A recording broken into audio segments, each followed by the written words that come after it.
அவனை விடாதீங்க, அவனை விட்டுட்டு தள்ளுங்க.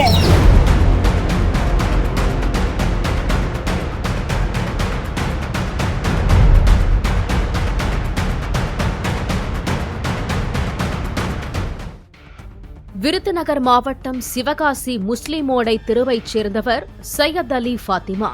கடந்த 10 ஆண்டுகளுக்கு முன்பு கணவர் இறந்த நிலையில் 2 குழந்தைகள் மற்றும் மாமியாருடன் வசித்து வந்தார்.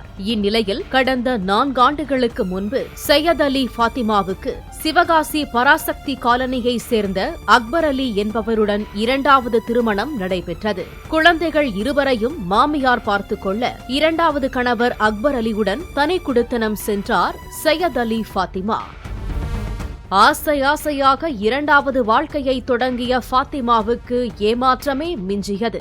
இருவருக்குமிடையே அடிக்கடி தகராறு ஏற்பட்டு 55 வயது அக்பர் அலி 35 வயது சையத் அலி ஃபாத்திமாவை சந்தேகப்பட்டு அடித்து துன்புறுத்தியதாக கூறப்படுகிறது.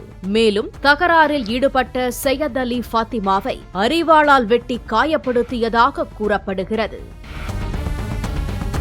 இந்த புகாரின் அடிப்படையில் மனைவியை தாக்கி துன்புறுத்துவதாக வழக்கு பதிவு செய்த போலீசார் அக்பர் அலியை கைது செய்து சிறையில் அடைத்தனர். பின்னர் சையத் அலி ஃபாத்திமா தனது குழந்தைகளை வளர்த்து வரும் முதல் கணவரின் தாயார் வீட்டில் குடியேறினார். அதாவது மாமியார் வீட்டுக்கே சென்றுவிட்டார். கடந்த 1 மாதமாக சிறையில் இருந்த அக்பர் அலி 4 நாட்களுக்கு முன்பு வெளியே வந்துள்ளார். இந்நிலையில் 23ஆம் தேதி அதிகாலை அனைவரும் தூங்கிக் கொண்டிருக்கும் போது சையத் அலி ஃபாத்திமா குடியிருக்கும் வீட்டிற்கு வந்த அக்பர் அலி மீண்டும் தகராறில் ஈடுபட்டுள்ளார். அப்போது அக்பர் அலி மனைவி மற்றும் குழந்தைகளை கொலை செய்ய நினைத்து வாங்கி வைத்திருந்த பெட்ரோலை அவர்கள் மீதும் மனைவி சையத் அலி ஃபாத்திமாவின் முதல் கணவரின் தாயார் மீதும் ஊற்றி தீ வைத்துள்ளார். இதில் அவர்கள் 4 பேரும் படுகாயம் அடைந்தனர்.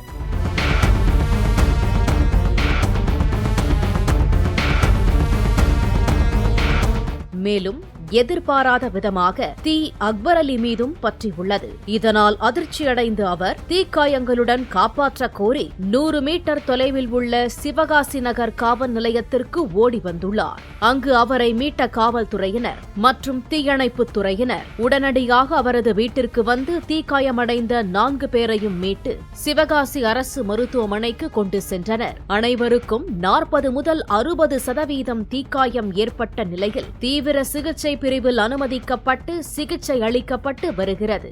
இந்த சம்பவம் குறித்து தகவல் அறிந்து சம்பவ இடத்தில் டிஎஸ்பி அனில்குமார் மற்றும் காவல்துறையினர் நேரில் சென்று விசாரணை நடத்தினர். தொடர்ந்து சம்பவம் குறித்து சிவகாசி நகர் காவல் நிலைய போலீசார் வழக்கு பதிவு செய்து விசாரணை மேற்கொண்டு வருகின்றனர்.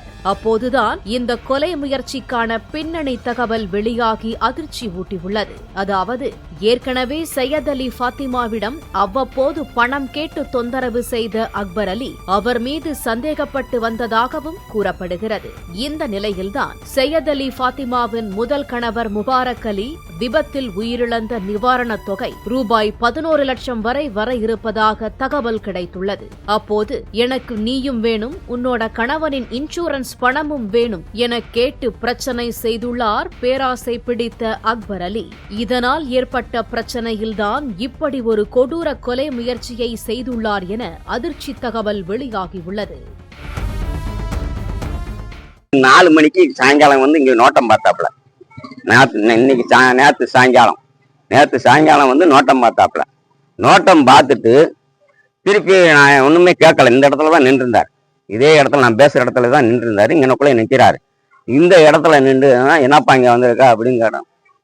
ஒண்ணும் இல்லை அப்படின்னா கையில ஒரு பேப்பரை வச்சிருந்தாப்புல. கையில ஒரு பேப்பரை வச்சுட்டு இருந்தாரு. 2வது திருப்பி நான் 4 மணிக்கு காலையில் 4 மணிக்கு நான் வண்டி எடுத்துட்டு போறேன். அங்க நிக்கிறாப்புல போலீஸ் ஸ்டேஷன் வாசல் கிட்ட இந்த சைட்ல நம்ம கிறிஸ்டின் கோல்ட்ட நிக்கிறாரு. அதுக்கப்புறம் வந்து இவர் மேல ஏணிப்படி உள்ள போயிருக்கு. ஏணிப்படி வழியாதான் போட்டு உயர ஓடி போயிருக்காரு. என்ன செஞ்சிருக்காருன்னா இதுதான் செஞ்சிருப்பாரு. யான் சொல்றது வந்து இதுதான் செஞ்சிருப்பாரு சார். கொலைதான் பண்ணிருப்பாரு. ஏன்னா அந்த பணம் யாருக்குமே கிடைக்க கூடாது. மாமியாருக்கும் கிடைக்க கூடாது, பொண்டாட்டிக்கும் கிடைக்க கூடாது, அந்த பிள்ளைகளுக்கும் கிடைக்க கூடாதுன்னு சொல்லி கணவர் 2வது கணவர் மீட்டி கொண்டு இப்ப ஆஸ்பத்திரி கொண்டு போயிருக்காங்க சார். இன்னும் அவங்க பிழைக்கிறதும் பிழைக்காதும் உங்க கையில தான் இருக்கு. ஆனா இவர் என்ன செஞ்சிட்டாரு, ஸ்டேஷன்ல போய் உட்காந்துக்கிட்டார். அவருக்கும் காயமா இருக்கா? அவருக்கும் லேசா காயமா இருக்கும். அம்மா ஊத்தி விட்டான், குப்புன்னு மேல அடிச்சிருக்கோம்ல. ஏறி இருப்பான், இங்க இருந்து ஏறி கேனல்ல வச்சு ஏறி இருப்பாங்க. தூங்கிட்டு இருந்தவங்க உறங்கிக்கிட்டு இருந்தவங்க, அதிகாலையில உறங்கிக்கிட்டு இருந்தவங்க. அது பிள்ளைலாம் 7 மணிக்கு தான் எந்திக்குங்க. மேல ஊத்திருக்கான். இல்லைன்னா அவ்வளவு துணி எரிஞ்சிருக்காத, அவ்வளவு துணி எரிஞ்சிருக்காத. உறங்குறவங்கள முழிச்சிருக்கவங்க கூட அவனுக்கு சண்டை போட்டு கத்தம் போயிருப்பாங்க. உறங்குறவங்கள போய் தெரிஞ்சா என்ன செய்ய முடியும்? அவர் மேல என்ன நடவடிக்கை கொடுக்கணும்? நீங்க நடவடிக்கை எடுக்கிறது, அந்த ஆளு விடணும். ஏதாவது இறந்தாலும் சரி இருந்தாலும் அதுக்கு தண்டனை கொடுக்கணும். ஜாமீன்லயே வெளியே வரக்கூடாது. பணம் கொடுத்தா ஜாமீன்லயே வெளியே வரக்கூடாது. இப்ப ஜாமீன்ல தான் அவர் வந்திருக்காரு. ஜாமீன்ல தான் வந்திருக்காரு. ஜாமீன்ல வந்துதான் இதை செஞ்சிருக்காரு. சம்பவம் குறித்து யாராவது வந்து பாக்குறாங்க?